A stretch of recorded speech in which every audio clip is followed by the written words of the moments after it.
Alright guys, so today we're checking out a brand new open back pair of headphones from Moondrop that's not even available on their site yet. You can get it on Shenzhen Audio, which I will have linked in the description. And the pair that we're going to check out today is the Moondrop Horizon. Now the Horizon is an open back headphone.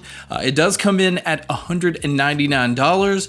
And I actually really like the look and the design of it. Now it kind of has a subtle look because everything is black.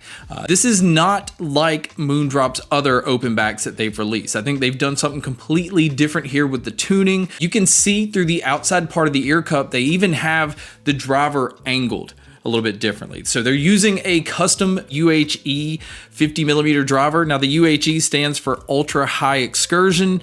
And what it is it's maximizing the diaphragm movement. Usually this is going to add a little bit more bass, which we'll talk about that once we get to the sound. Now going back to the drivers, these being angled, the reason they're trying to do this is trying to put it where it can sit it a little further back, and it's also adding some more space to the sound. Now before we actually get to the sound, I am going to say this is a very spacious sounding headphone, not only because it is open back, but also because of the way that they have the drivers angled in these. Now, as far as the materials that they've used on these, it is actually kind of a mixture of metal and plastic.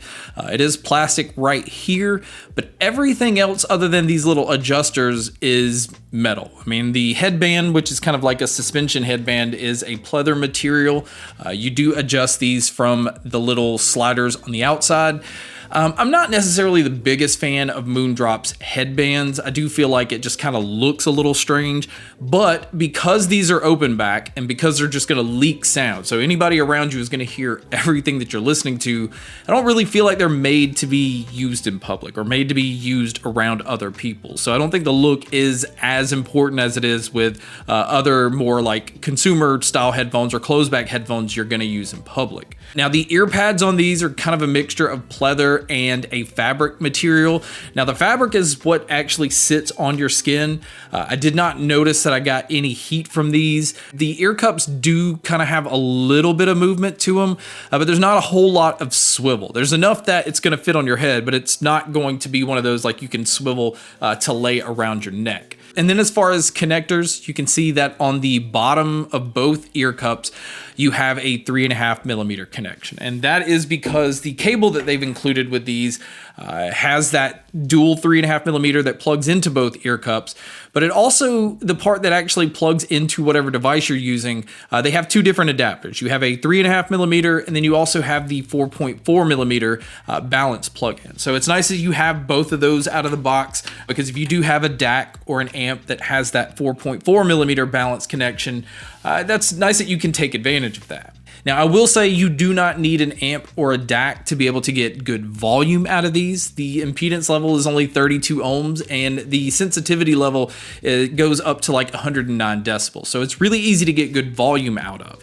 But if it's not plugged into an amp or a DAC, this is a lot like the Sennheiser HD600s, where it kind of sounds dark. It kind of sounds lifeless. There's not a lot to the sound, but as soon as you plug it into an amp or to a DAC, everything changes. Like everything is boosted a little bit more. You have more control over the sound. So you can tell that they were made to be plugged into an amp to be able to just take advantage of those things. You just, again, if you just wanted to plug them into something, just get some decent volume and you really didn't care about the bass or being able to boost the treble or anything like that, it's nice that you could do it, but it's not the best listening experience. You have to use an amp or a DAC with these because that's what really just brings them to life. Now, this will never be, and it's not aimed to be, a bass headphone.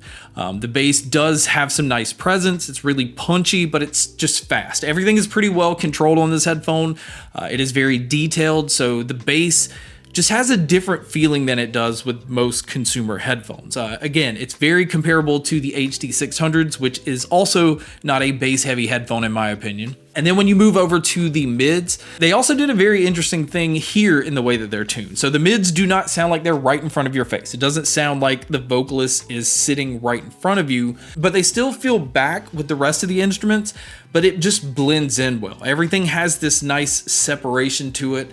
It gives it more of a live sound. This is kind of the best way to explain it because this is a very spacious headphone. Again, that kind of lends itself to the open back design, obviously, but that goes back to that angled driver and the way that it sits back. It really does play a huge part in the way that these sound. Same thing with the treble. Treble has a lot of detail. There's some nice brightness to it. You feel like you're not missing anything here, but it never gets to that point of being harsh. It never feels like it's trying to go over that edge and push it too much. Now, I would say that the overall sound signature of these, just the way they are out of the box before you start messing with any kind of tuning, it's pretty neutral. If you're listening to music that's not recorded well or not mixed well, you are going to be able to tell that with these headphones. There's not a lot that you can hide with these. There's a lot that these are picking out. It's a very detailed headphone. And even the sound stage and the sound imaging, even though as open as it is, it just does a really good job of separating everything.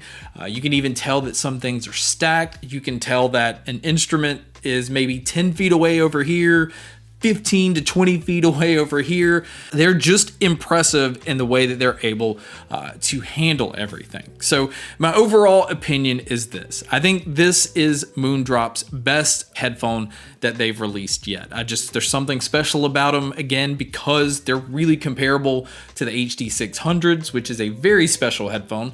But I think those retail somewhere between $400 to $500. So I think if you're an audiophile or somebody looking to get into audiophile gear and you don't want to spend a whole lot of money right off the bat, this is a really good way to start. I mean, these are $200, and I even recommend going with the FiiO K11 amp, which is what I use. I think that comes in retailing at about $150.